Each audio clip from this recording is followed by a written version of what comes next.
The multiverse just got even crazier. What the f?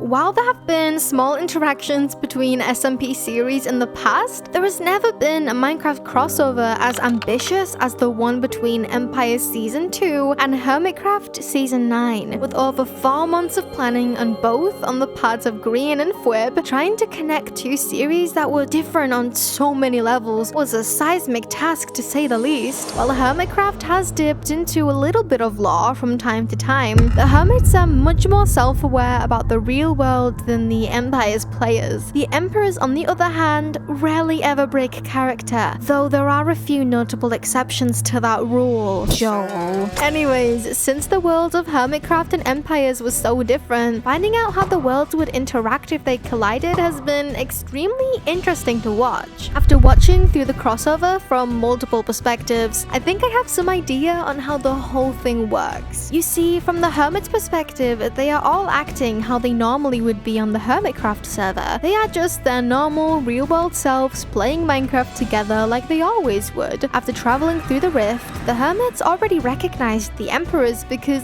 they were already friends with them in the real world. However, from the perspective of the Emperors, it gets a little bit more confusing. Some players more dedicated to preserving the lore and storytelling, such as Shovel, Joey, Sausage, Scott, and Catherine, treat the Hermits like visitors from another world, and not just as the friends they have known for years in real life. For example, when Mythical Sausage met Jevin and Carolus in Sanctuary, the Hermits stated that they already recognized Sausage, although Sausage had no idea who they were. When Sausage showed the Hermits his son Hermes, the Hermits only saw an armor stand wearing a shulker head, and of course, Sausage had no idea what they were talking about. Perhaps the greatest example of this kind of interaction for Sausage was when he came face to face with Pearlescent Moon. Sausage was naturally baffled by the appearance of Hermit Pearl, as she looked strikingly similar to the goddess that he serves, Saint Pearl. Sausage actually knew Pearlescent Moon in his previous life during Season 1 of the Empire's SMP, as he has been haunted by visions of Farmer Pearl, Emperor of Gildatilianthia, after visiting the Sunflower Goddess statue in Pixel Rift's Empire during Season 2.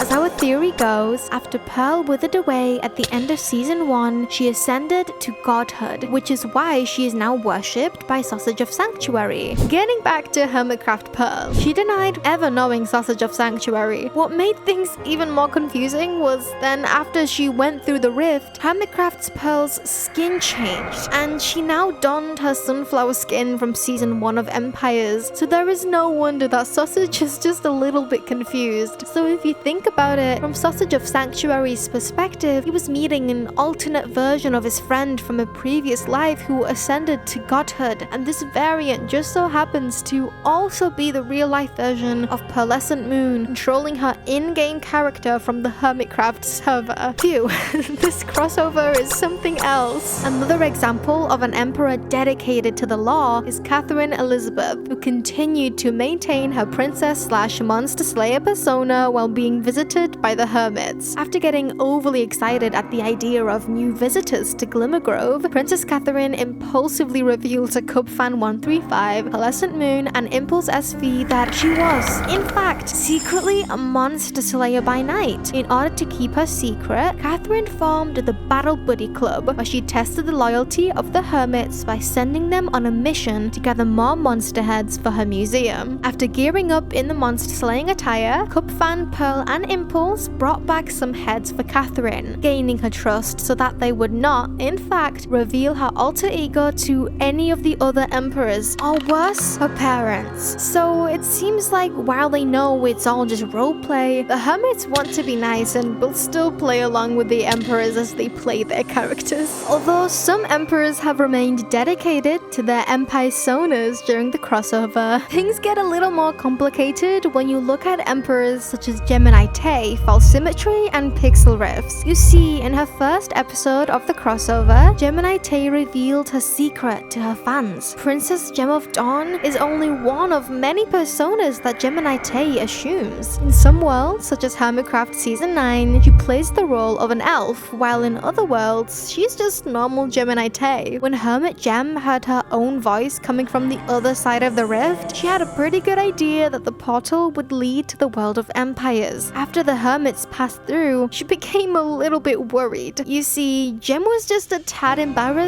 that she roleplays a princess on the Empire server, and she had done everything in her power to hide that secret from the other hermits. On the other side of things, Gem also had to keep it a secret from her Empire's friends that she was actually a real person who was just role-playing the character of Princess Gem on the Empire server. Naturally, this put Gem in a tight spot, but since the hermits now know her secret, Gem plans to continue playing her Empire's character for the rest of the crossover. Gem even stated that she might add a little bit of lore along the way. The false symmetry is a different story entirely. At the end of her 11th episode in Empires, False decided to leave Cogsmeade and go on a trip, as she was a bit freaked out by the note that came through the rift. She just needed a break, to be honest. However, unlike Gemini Tay, who was just one person masquerading as two different characters in the worlds of Hermitcraft and Empires, there are actually two different versions of false symmetry. After Hermit False passed through the rift, she began to realize through her interactions with Shubble, Sausage, and Scott that there was another version of herself in the Empire's world. Hermit Falls has made it her goal to avoid Empire's False at all costs during her time on the Empire server, because who knows what would happen if they were to meet. Another Terran reality? A temporal paradox? Nobody can really say for sure. Things get even more complicated when we get to Pixel Rifts. You see, as the self-described games master on the Empire's SMP, Pix plays an important role in creating the lore of the Empire's players behind the scenes. As he doesn't really think of himself as much of a role player, Pixel Rifts instead builds structures for the emperors that are important to the story of the Empire server, such as when he built Pirate Captain Skeletron's secret cove for Joey Graceffa, or when he set up the Tumbletown Bandits adventure for Solidarity. Because he's the one pulling the strings behind the curtain, Pix is in a unique position where he is aware that the entire server is just roleplay. So when the hermits joined the server, he got a little nervous, much like Gemini Tay. You see, outside of Empires, Pix is also the voice actor for the Hermitcraft recap channel, and he was afraid that the hermits would mess with him because of it. Naturally, Pixel Rifts was right to be worried because Grian and Impulse decided it would be funny to play the Hermitcraft recap theme through a jukebox and annoy him with a fake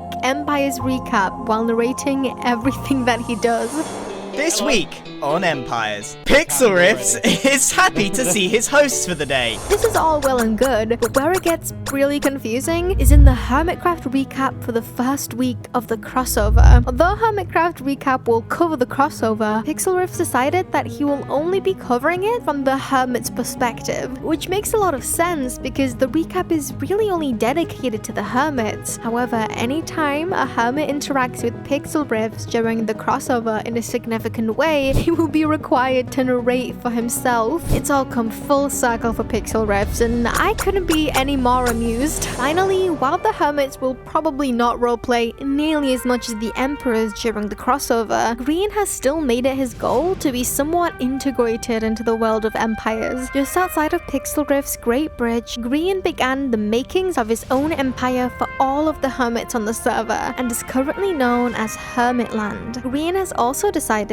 that he would like the hermits to be their own people group within the world of Empires, as there are other fantasy races that already populate the Empire's world. With the rift currently closed on both sides, the hermits will be on Empires for a little while, so they might as well get comfy. Well, that was all really meta, wasn't it?